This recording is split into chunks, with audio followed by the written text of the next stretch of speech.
पवन सुत हनुमान की जय, गणपति गजानंद की जय। અમારો જે કંઈ વક્તવ્ય ગુજરાતીમાં આપીશું, આપ સર્વ ગુજરાતીમાં આવો છો એટલે ગુજરાતી ભાષા સમજો એવું અમારે અનુમાન છે ને શાંતિ જાળવીને બેઠા છે। ખુમાનદાસ મહારાજે ગુજરાતી ભાષા કીધી, એમાં આપને ખૂબ સરસ નિકટથી સમજાવ્યો અને ગુજરાતી ભાષા સમજો એવી અમને અભિલાષા છે। બહેનોની સંખ્યા પણ મોટી છે, ભાઈઓની સંખ્યા, વડીલોની સંખ્યા ખૂબ જ મોટી છે। આ ભાતીજીનો મહિમા વાડીથી ચાલતા આવ્યો છે અને એમાં વ્યસન મુક્તિ, અંધશ્રદ્ધા, અજ્ઞાનતા અને કુરિવાજો એવા જે કંઈક મહિમામાં પાડવાનું હોય છે, માટે ખરેખર માનવ ધર્મ તરીકે આ સમાજને જાગૃત કરીને ગુજરાત મહારાષ્ટ્રને એમપી સુધી ભાતીજીનો મહિમા ચાલતો આવ્યો છે। તો ખરેખર આમાં ખરેખર સદગુરુ મહારાજ તરફથી જ્ઞાન અને વિજ્ઞાનનો અનુભવ જાણવાનો સમજવા મળે છે। ભક્તિ કેમ કરવી, ભક્તિ કોણ કરે અને ભક્તિ શાના માટે કરવાનો, ભક્તિ કર્યા છે શું ફાયદો છે, એવા વગેરે આ ભક્તિની અંદર સમજ છે। ત્યારે સંતો એમ કહે છે, ભક્તિ કરો તો એવી કરજો નજરો નજરથી દેખાય, ભક્તિ કરો તો એવી કરજો રે, ભક્તિ કરો તો એવી કરજો રે, નજરથી દેખાય મારા વાલા, ભક્તિ કરો તો એવી કરજો રે, નજરો નજરથી દેખાય મારા વાલા, ભક્તિ કરો તો એવી કરજો રે, ભક્તિ કરો તો એવી કરજો રે, નંતી કરો તો એવી કરજો રે, નજરો નજરથી દેખાય મારા વાલા, ભક્તિ કરો તો એવી કરજો રે। ભાગીદાતાએ એવી ભક્તિ કરી તે ભક્તિ આપણને નજરો નજર જોવામાં આવે છે। એના જે પરિવાર બનીને આપણે એ ભક્તિના સંસ્કાર લીધા છે, એ સંસ્કાર લઈને વચન લઈને આપણે એ વચનમાં રહ્યા છે। જે મહાપુરુષો વચન થકી પૂજાયા છે અને વચનથી જે મહાન બન્યા છે, એવા વચનને ભક્તિ કરીને આ ભક્તિનો પ્રતાપ છે। તિરલા મહારાજ અને દિનેશ મહારાજ ખરેખર વાડીથી ગુરુ મહારાજના ચરણમાં આવ્યા અને તે આજે ભક્તિ એમણે કરી, વચનિક ભક્તિ કરી અને એમણે આવા કાંઈ નાના મોટા પ્રસંગો બનાવ્યા। આજે આપણને બધાને નિમંત્રીને આપણા સમાજને જાગૃત કરવાનું આટલું ભગીરથ કાર્ય થયું છે, એ બદલ એમને હું ખૂબ ખૂબ આભારી છું। આપણો સમાજ ખરેખર આપણા અંધશ્રદ્ધામાં અને અજ્ઞાનતાથી આપણે શિક્ષણ સંસ્કારીની છતાં આપણે આટલો સંતોનો મહિમા જાણવા માટે, સમજવા માટે, દર્શન કરવા માટે આટલા મોટી સંખ્યાની અંદર આપણે ભેગા થયા એ જોઈ જાણીને મને ખૂબ જ આનંદ થાય છે કે ખરેખર તિરલા મહારાજ અને દિનેશ મહારાજને મોટો સિંહ પાડે છે। એમને ખૂબ ખૂબ આભારી છે। અમારા ચરણમાં આવ્યા પછી આટલો બધો માનવ મહેરામણ ભેગા કર્યું એ બદલ એમનો ખૂબ ખૂબ અમે ઋણી છે અને આટલા મોટો સમુદાય બનાવીને ખૂબ ભગીરથ કાર્ય કર્યો છે। ભજન અને ભોજન એવો મોટામાં મોટા એમપીની અંદર મહાન એક યજ્ઞ કર્યો એમ કહેવાય તો ખોટું નથી। આટલું સમુદાય ભેગી કરવું એ કઈ જેવી તેવી વાત નથી। આટલો રસોડો બનાવવો, ભોજન અને ભોજન એવો યજ્ઞ સમાન બનાવ્યો. એવા મહારાજોને હું વારે વારે એમને યાદ કરું છું. જ્યારે જ્યારે અમારા વાડી વિસ્તારની અંદર ગુજરાતની અંદર આવે ત્યારે ત્યારે એમને આવા સંસ્કારો આપ્યા છે. એ સંસ્કારો આજે જોવામાં આવે છે. એના માટે આ સંતે ભજનમાં કીધું છે, ભક્તિ કરો તો એવી કરજો નજરો નજરથી દેખાય, ભક્તોને દેખાય, સંતને દેખાય, બધા સમાજને દેખાય. આજે કેટલી શાંતિ જાળવીને અહીંયા બેઠા છે. કોઈ ઘોંઘાટ થતો નથી, કોઈ ઊભા થતા નથી. એકદમ બેઠીને સંતોની વાણી સાંભળવા માટે કેટલા ઉત્સુક છે, સત્સંગ માટે કેટલા ઉત્સુક છે. આપણો સમાજ ખૂબ ખૂબ શાંતિ જાળવીને બેઠી છે વિસ્તારની અંદર. એટલે અમે આવીને જોયું કે ખરેખર ભાવિક અને લાગણીશીલ છે. ખૂબ જ સુંદર, પ્રેમી અને દયાળુ છે. આપણો સમાજ ખૂબ દાતાર છે, ખૂબ દયાળુ છે, ખૂબ પ્રેમી છે, ખૂબ ધર્મી છે. એના માટે હું વખાણ કરતો નથી, પણ જેથી હું કઈ બતાવું છું. ભક્તિ કરતો એવી કરજો રે, ભક્તિ કરતો એવી કરજો રે. નજરો નજરથી દેખાય મારા વાલા, ભક્તિ કરતો એવી કરજો રે. નજરો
પુરુષ ભજન બનાવનાર એમ કે છે કે મરે તેને દેવના કહેવાય. ભાતીજી મહારાજ મર્યા નથી, એમની દેહ છે એ પંચ તત્વોની અંદર સમાઈ ગઈ છે. ભાતૃ દાદાનું નામ સદાના માટે અમર છે. એ અમર નામનો મહિમા આજે સુધી ચાલી રહ્યો છે અને જ્યાં સુધી સૂર્ય અને ચંદ્ર રહેશે ત્યાં સુધી એ નામ અમર રહે છે. માટે ખરેખર આવા અમર નામની મહિમા આપણે સદાને માટે જાળવતા રહીશું અને એ નામથી આપણે સમાજ ખરેખર એ માર્ગે ચાલીને વચનની ભક્તિ કરીશું, વચનથી રહીશું ને વચનથી ચાલીશું તો ખરેખર આપણો કુટુંબ અને કુળનો ઉદ્ધાર થશે. અમારા ગુજરાતની અંદર નરસિંહ મહેતા થઈ ગયા 71 પેઢી તારેલી, એવી આપણા સમાજ છે. એવી પેઢીને તારવા માટે આપણે સંતનો અવતાર લીધો છે. ત્યારે સંતોએ કીધું છે સરોવર તરોવર સંત જન ચોથું વર્ષે મેં પરમારથ કે કારણે ચારો ધર્યા દે. આ 4 વસ્તુ જગતની અંદર પરમાત્માએ નિર્સારથી બનાવે છે, પરમારથ સ્વરૂપે બનાવે છે. સંત છે એ પણ એક પરમારથ સ્વરૂપે અહીંયા આવ્યા છે. આપણે જ્યાં પણ જઈએ છીએ પરમાત્મા રૂપે જઈએ છીએ, એનો કઈ બદલો આપણે આપી શકતા નથી. ઝાડ છે, ઝાડ પણ પરોપકારી છે. એ ખરેખર આપણે એને ઉનાળામાં છાંયમાં બેસીએ તો આપણને શીતળતા આપે ને એને એ આપે છે ને બીજાને શીતળતા આપે. અને ખરેખર એ ખાવા જેવી કોઈ વનસ્પતિ હોય તો એનો ભાજી પાલા પણ ખાઈએ ને કોઈ ફળ પણ આપી શકે, એનો બદલો કોઈ આપણે આપી શકતા નથી. ને કદાચ એ સુકાઈ જાય તો એ માણસને પૂરી બાળવાનું કામ કરે. એટલા સુધી ઝાડ પરોપકારી છે. નદી કે સરોવર એ પણ એમના છે.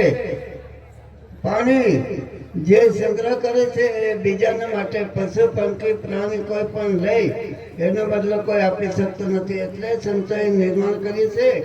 પરમાત્માએ 4 વસ્તુ જગતની અંદર નિર્માણ કરી છે.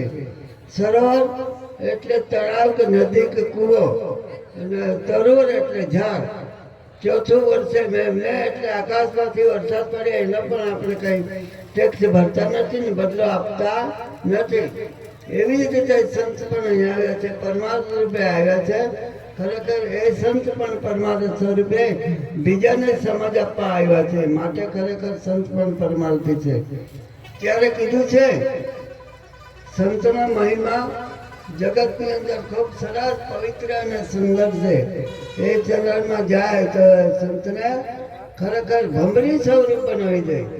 કીચ ભમર હતો, કીચ થઈ જાય અને ભમરી બનાવી દે, એટલે 5 બનીને ઉડી જાય એવા સંત પરોપકારી છે. ત્યારે ખરેખર આ સંત એવું કીધું કે ભક્તિ કરો તો એવી કરજો નજરો નજરથી દેખાય.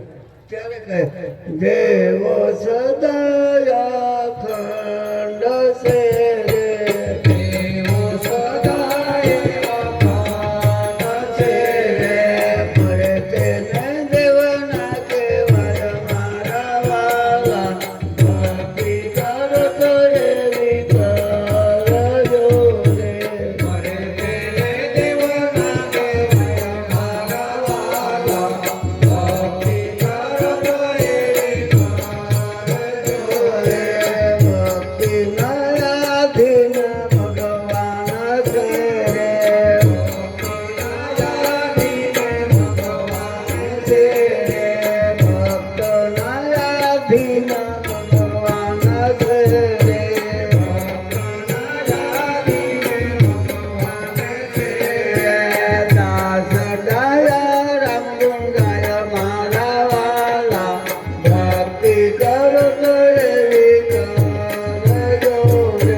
ભજન બનાવનાર મહાપુરુષ એમ કહેવા માંગે છે, ગુરુ ભક્તિ પરંપરાથી ગુરુ પરંપરાએ ચાલતી આવી છે.